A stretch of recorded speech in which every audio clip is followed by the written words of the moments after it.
Saben que la cooperación para el desarrollo es uno de los principales compromisos con la solidaridad internacional que este Gobierno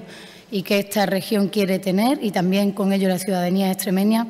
De ahí el incremento del 10% en la partida para políticas de cooperación que recogen los presupuestos de la Junta de Extremadura del año 17 respecto del año anterior. Aprobamos hoy 1.700.000 euros, una cuantía que es mayor y que responde a esa decisión de incrementar el presupuesto de cooperación un 10% respecto del año anterior. El objetivo principal de estas ayudas es contribuir al desarrollo humano, social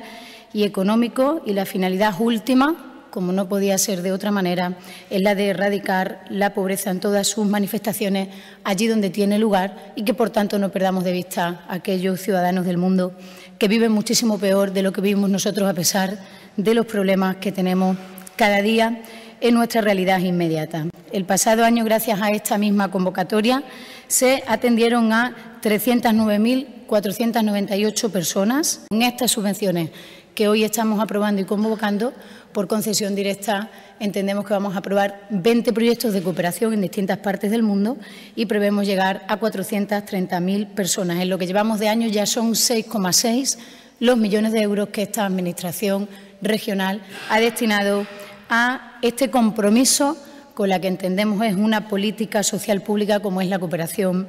al desarrollo. Además, quiero aprovechar que,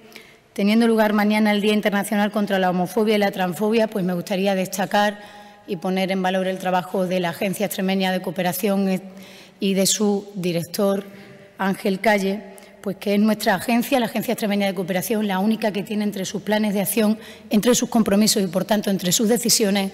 actuar también para poder garantizar los derechos de las personas LGTBI en otras partes del mundo donde amar a quien uno quiere puede incluso costarle la vida. Es la única agencia regional de cooperación que tiene entre su acción de gobierno, que tiene en su agenda política esta cuestión.